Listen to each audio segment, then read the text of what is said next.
The biggest changes over the past hundreds of millions of years here can be considered a reduction in the length of the year, from 2.4 to 0.9 Earth years, and an increase in the day, from 0.8 to 2.7 Earth days, due to a slight change in the orbit. Nevertheless, this did not affect the average climate humidity of 87 to 98%. Precipitation falls frequently, almost constantly. Warm, calm showers do not cause discomfort to anyone. On the contrary, they are the source of life and activity for many living organisms. Huge, lush forests, densely overgrown with moss, stretched into the sky above the famous sequoia. On their thick, soft branches, one could observe all the kingdoms of living organisms.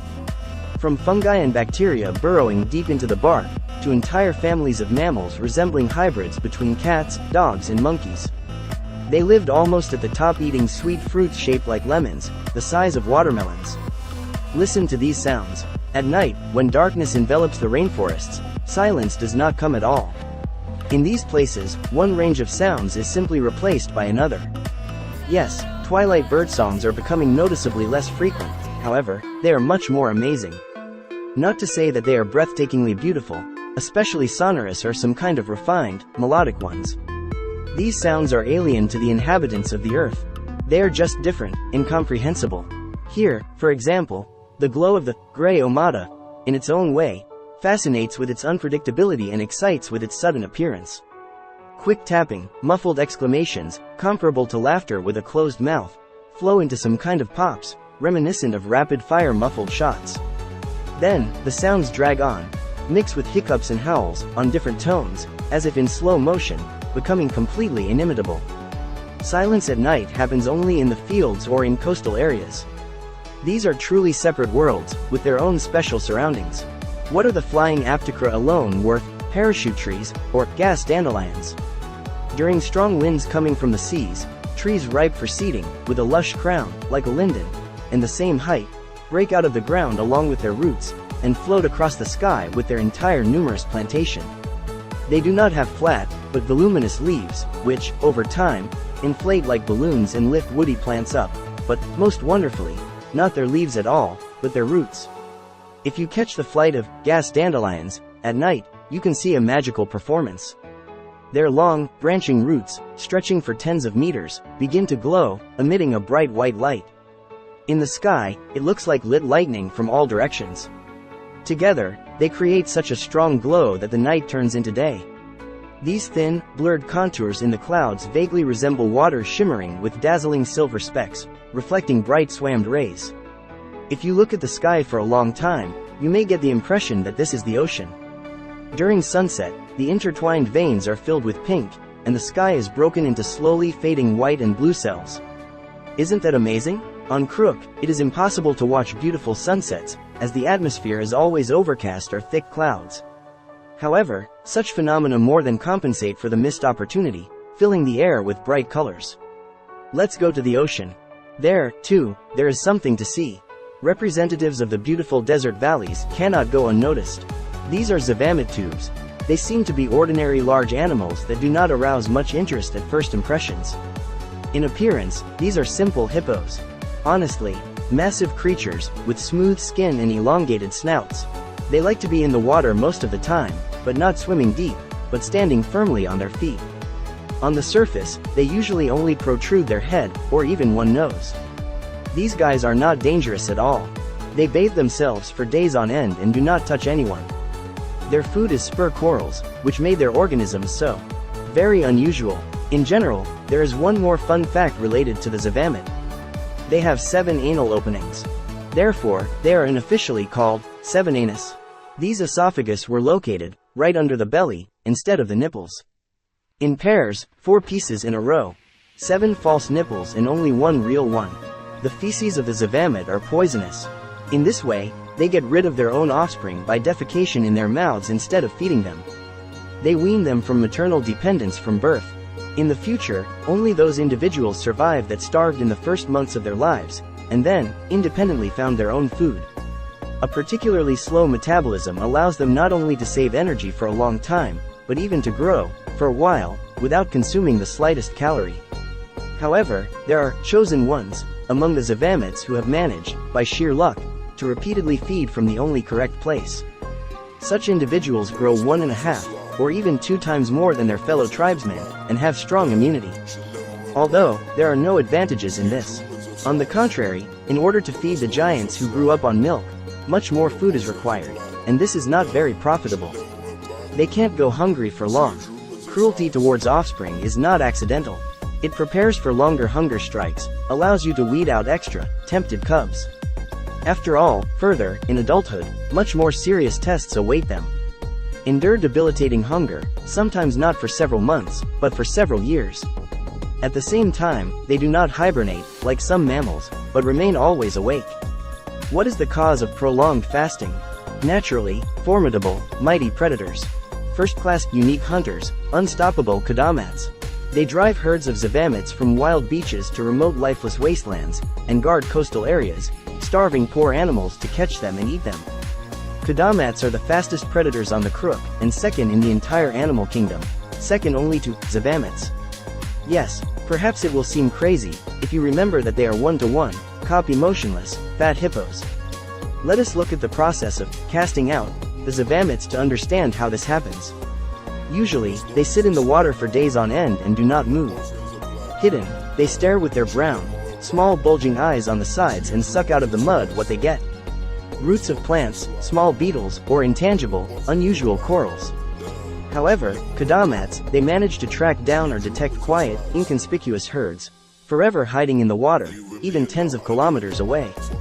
They imperceptibly, one at a time, begin to surround the unsuspecting herd from all sides.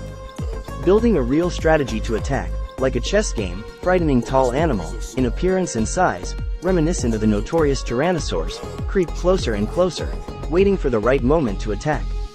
If you take the zavamets by surprise, and disperse correctly, then you can catch at least one, the smallest or sickest cub. Right now, the predators are divided into 3 teams. 2 packs, each of 10 individuals, block the coastlines, and a larger pack of 20 beasts block the retreat into the wastelands.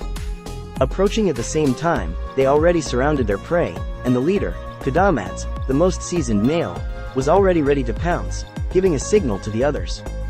However, one of the zavamets, literally a few meters away, accidentally woke up from the tidal wave that had covered him, noticed the danger, and then jumping to his feet, he yelled, warning everyone. Next, something incredible happened. All the zavamets and kadamats began to transform at the same time. 2 powerful paws, on which the predators walked, abruptly took a horizontal position. Their bones and joints were formed in such a way that the elongated, rounded ankles began to spin, relative to their legs, like real wheels around their own axis. These tyrannosaurs, as if they stood on large gyro scooters and rolled forward, at a frantic speed, without even raising their legs, rotating only their feet.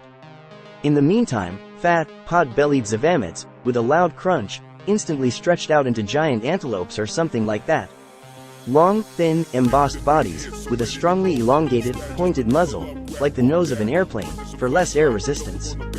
Even if you see them for the first time, it will immediately become clear that these fireballs are designed to move at high speed.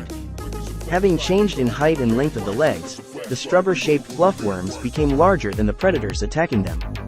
Even the smallest, recently degenerated babies rushed from their place so that dirt and dust rose in a column for tens of meters, as after a good explosion.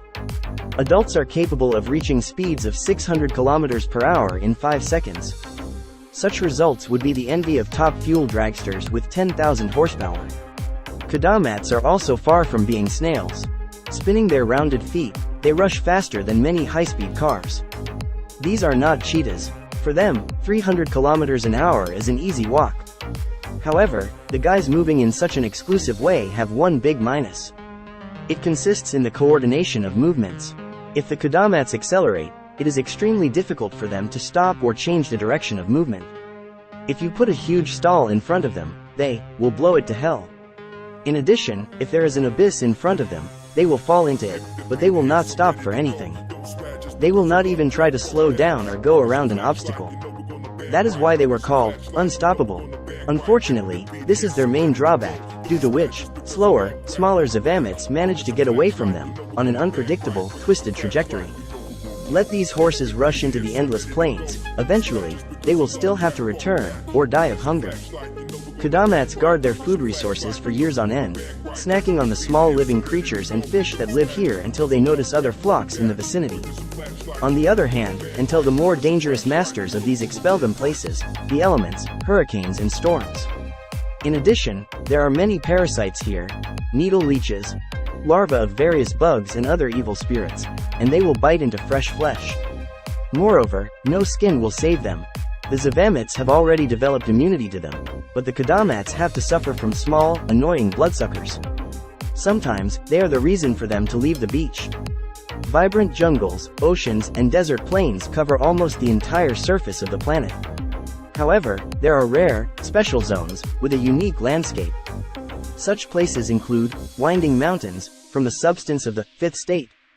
In addition, these are not some artificial, technological delights endowed with the mind of local civilizations.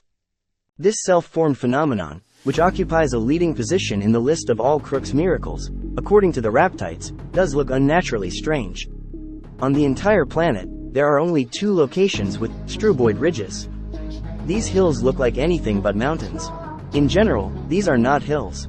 Long, translucent ribbons, flowing from everywhere across the sky, like melting rubber, in which it is impossible to find no end, no edge, no top, no base. Colored thin waterfalls intertwining with each other, entangled in endless chains, as if accumulating light in themselves, consist of unusual matter. As if many exfoliating shells, flicker very quickly. Then they disappear, and then they appear, enveloping everything in the area. Nevertheless, these flickers do not have a sustained frequency, as in some kind of digital image and hologram. They seem to be there and they are not there. It creates some kind of blind zone effect. Controlled illusion.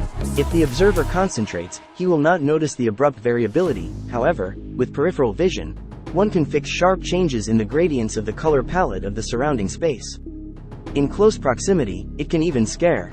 Therefore, no one lives near the struboid ridges. Animals, stay away from them.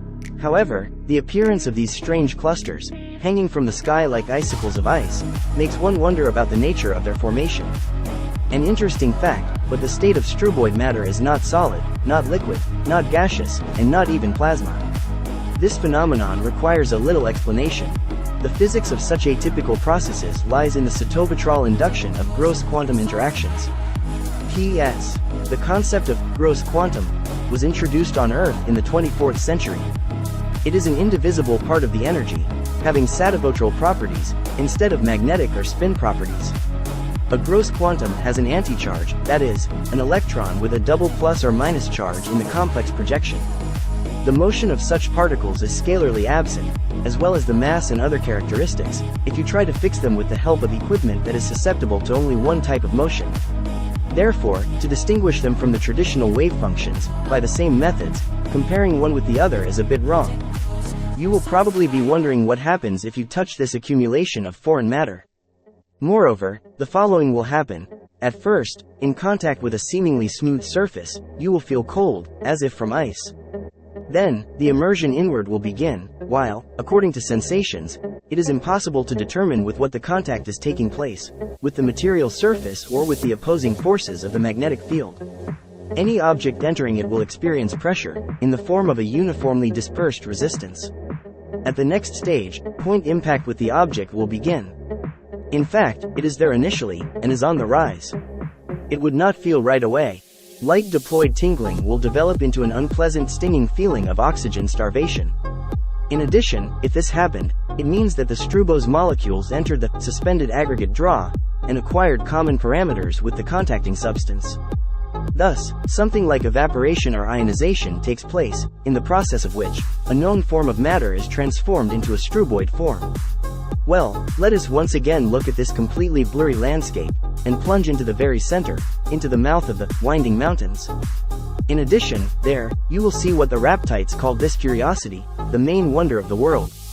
There, an extensive symbiosis takes place between classical and struboid matter, with the release of byproducts. Growing into the soil, a translucent substance flowing down from the sky like boiled condensed milk forms giant crystals around itself. Some of them reach more than 10 meters in height. Their sharpened smooth edges, with pointed tops, dazzlingly sparkled like emeralds. Unable to withstand the pressure of a viscous substance flowing from above, like magma, these glassy blocks cracked, as if crystal vases and their fragments scattered around, like waves of precious stones from the sea. These processes were continuous. The crystals grew again and fell apart again. They were absorbed by the struboid and precipitated again. This is all great, of course, but for wildlife, significant harm is being done. Because, a side effect of such a symbiosis is not only wonderful crystals, but also the formation of deadly, boiling swamps, that filled thousands of square miles near mountains, and destroyed all vegetation in this territory. Although, some animals managed to adapt to such hellish conditions. Probably because these creatures are not animals at all, but real monsters that live here in the right place. The black, frothy surface of expanse heated to 400 degrees Celsius, forming some kind of synthetic, viscous liquid, similar to oil, terribly stank of sewage, releasing hydrogen sulfide stronger than rotten eggs. Smooth, these surfaces seemed only from a great height. If you get close to them, closely, you are a parasite of the ongoing picture. Foam, it turned out not at all what one might think. Huge bubbles are constantly inflating here, like dark domes the size of multi-story buildings. Inflated too much, they become faded, light gray, and do not burst, but simply bang, scattering splashes and mud lumps with a deafening explosion. Some bubbles fly up and explode already at a height. They explode several times every second. In addition, if they were a little smaller, perhaps it would even look funny. Therefore, it seems that this is some kind of bombing site. Moreover, even a maniac would not want to be there. It is good that the consistency had rather heavy, dense compounds, and did not evaporate into the environment. Otherwise, poisonous rains would have already caused much more serious damage to nature. Although, the Raptites most likely would have prevented this. Through these vile marshes run narrow ridges made of hardened soil. Some animals use them as trails, including the aforementioned zavamids. On such trails, small vegetation grows, such as mosses and mushrooms. Also, strut corals. The incessant explosions, even earthquakes, frighten the animals, of course, but they are even more frightened by the native creatures spawned by this rotting, black brew. It's about monsters. These are slimy, huge worms, similar to human hands, as long as trees, escaping directly from the hot bowels, and grabbing everyone who is nearby. Their thick, long toes grow around their flat, eyeless muzzle. A deep toothless mouth in the middle, without chewing, swallows the victims. Usually, slugs jump straight out of the inflating bubbles, in a vertical position, and fall on the prey, as if slamming it with the palm of their hand. They are blind, deaf, have no sense of smell and even are not susceptible to vibrations. Constant explosions have deprived them of all senses, and therefore, they do not feel third-party movements. They do not need to look for victims. They are attracted to them. Being underground, in an ambush, tongs are remotely introduced into foreign bodies, forcing the victims to come exactly to the place where they are captured. Non-contact influence allows, without exaggeration, to move into others, becoming a part of them, subordinating anyone to their own whims. Therefore, such a worm can easily catch even a clever whirlpool, without having a single sense organ. Since we are talking about the introduction of some organisms into others, then in these same swamps, much more frightening monsters live. Creatures with psychic abilities, not otherwise. If worms can only take over the basic instincts, then their secretive neighbors, wandering somats, completely capture the nervous system, and destroy it from the inside in the most painful way. They are called differently: somats, beckoning bells, false angels. It is simply not possible to see them or track them down. Among the Raptites, confirmation of their existence, they received one of the last in the wildlife of Crook.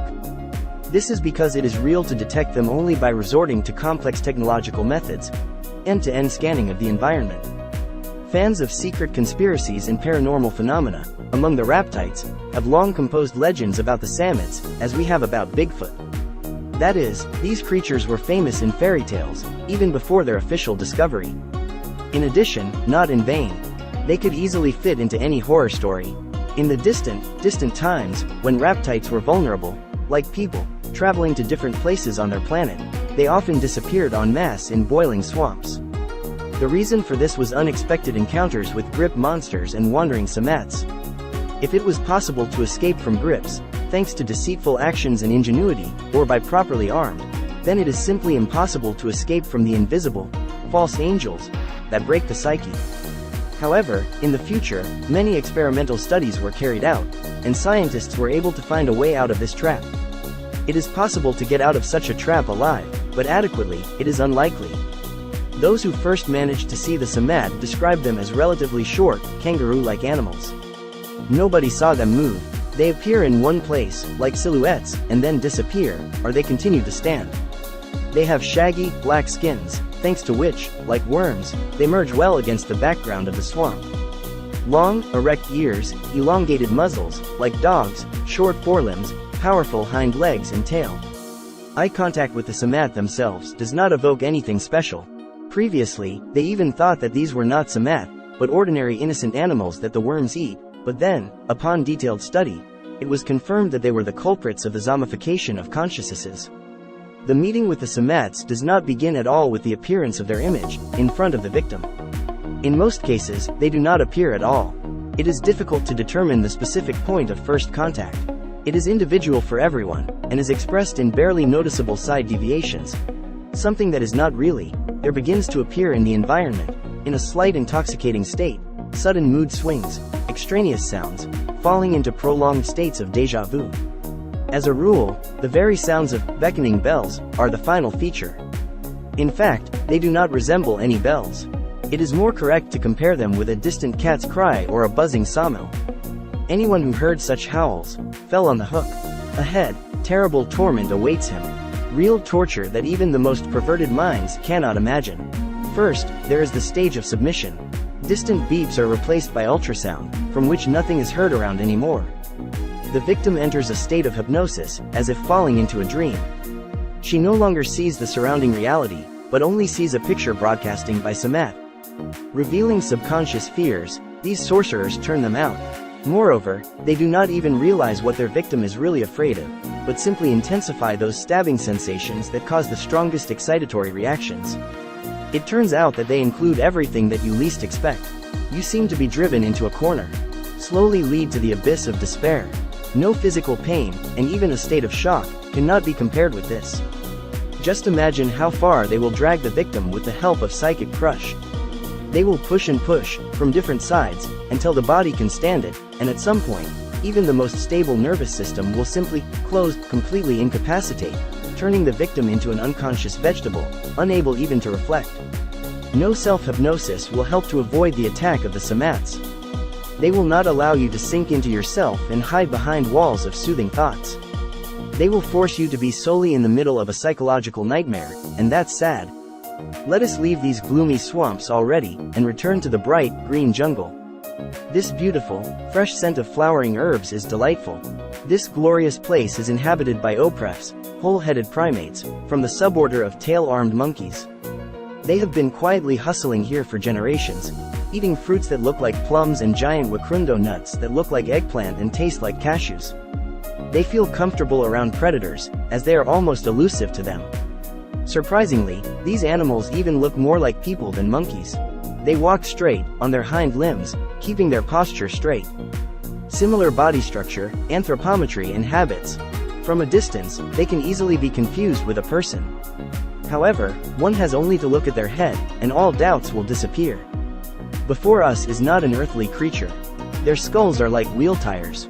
Like oval rings, with thick edges and a hole in the middle.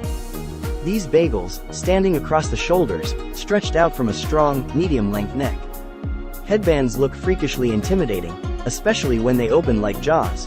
White, huge hook teeth protruded from the top of the mouth, and loop teeth from the bottom. When the head ring closes, they thread into each other, and are tightly fixed. At the back of the head, or, more correctly, on the opposite side of the opening of the mouth, there are cylindrical joints that allow the two halves of the head to spin independently of each other on them, like on door hinges. This makes their heads look like iron traps. In fact, they are not even covered with skin. Bare, gray bones. Only black, hairy eyes bulged out like 2 drops. They are made up of hundreds of thin, wiggling sensory tendrils. Turning in different directions, these eye hairs capture light, much more efficiently than classical pupils do. The brain of the oprefs is located at the top of the wheel-shaped skull, in the form of a crescent. He is also able to move like a larva, crawling out of the top of the head, while eating, playing the role of the tongue. Now, let us take a closer look at their hands. After all, they attract special attention. There are no bones in their hands at all, but they consist of the so-called rubber muscles, the fibers of which are folded in a horizontal position relative to the axis of the hand. What are only their brushes? They spiral inwards like chameleon tails. At the right moment, the tips of the arms, folded into a tube, straighten sharply in a straight line, like beep's tongues, giving even greater length to the limbs, which are additionally extended by more than 5 meters. This helps to fight off some animals, keeping them at a safe distance from themselves. And from more formidable predators, with the help of their viscous hands, they instantly jump up the trees, finding themselves in their element. Nothing threatens them anymore. Moreover, even if a nimble predator can climb a tree, it is too tough for him to grab an opref. The wheelhead dodger does not have to move from one tree to another to avoid a sad fate. He can simply jump back and forth along 2 adjacent branches, just mocking his less adapted enemy. If, all of a sudden, persistent carnivores decide to wait until the oprefs go down, then they will have to wait a very long time. Oprefs are one of the most vigilant creatures. They will never jump from a tree without making sure they are not in danger. Putting on the branches, with holes in their heads, these guys hang like needles on a thread, and sleep in the most sensitive sleep, feeling the vibrations from any touch to the tree. That is why they manage to survive in such a deceptively beautiful jungle without any problems. Near the oprefs, there are many other harmless creatures. There are elephants here, just like ours. Giraffes and rhinos. However, let's be honest, are we really interested in organisms that we already know about, albeit slightly modified? Better, let us continue to get to know the most beautiful creations, which cannot even be compared with anything on Earth. For example, crawlers. You can guess from the name that these wonderful creatures are constantly crawling. In addition, nowhere, but exclusively along the trunks of giant cactus trees. They look like a smooth 4-fingered creature, medium in size, with a torso and 2 heads. One in front, like in ordinary animals, and the other behind, instead of a tail. More precisely, not from the back, but from the back, since the crawlers do not have a back or front. They appear to be symmetrical. More crawlers do not have a skeleton, and generally hard tissues. Their composition of muscle tissues includes special compounds of lipids and acidic fats, which are combined into molecular capsules, with a sliding shell that does not allow clinging to other protein capsules. Artfully merging with the environment, they instantly change their camouflage, remaining unnoticed even on the move. Their unique fluid flesh is not the main feature at all. The most interesting thing is the way they move. They almost never move horizontally.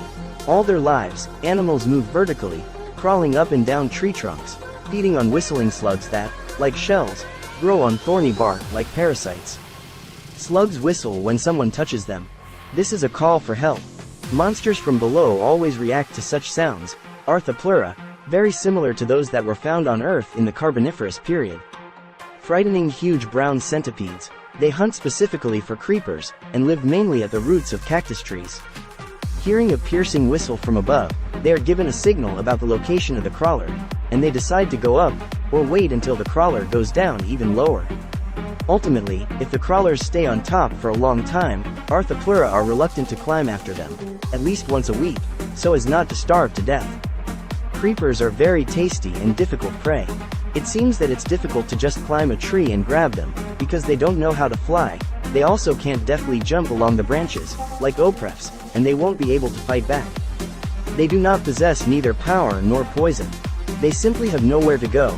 They must be like a trap for predators. Now, it's time to reveal their main secret, the uncertainty of movement. Imagine, these guys are not only notably merging with the environment, but also moving in an incomprehensible direction. Therefore, their domain is called lower illusionists. Only the Samoyeds, Devords and Sayus belong to the higher illusionists. When the crawler crawls along the trunk, it is impossible to determine whether it is ascending or descending. He makes monotonous movements, quickly moving around with his long, like tentacles and thick paws. But while up close they are misleading with their camouflage and movements, how about trying to look at them from a distance? Logically, eventually, there should still be a shift. Then they surprise. Everyone has probably seen some flickering trippy pictures. When the image seems to twitch or float slowly when trying to capture a large amount of almost equally interleaved information. Here, this technique is taken to a completely different level. If you look at the crawler from afar, then he will touch with his paws, as if slipping in place. If just for a moment, look away from him and look again, then he will no longer be there. He will be in a completely different point, as if teleported. Down or up. If you do not look away, then, after a while, it will involuntarily begin to double and blur in the eyes, and the beast will simply stop focusing, and find itself in an incomprehensible place. Therefore, a sensitive sense neither of smell, nor sharp hearing, nor sight, help predators in hunting for creepers.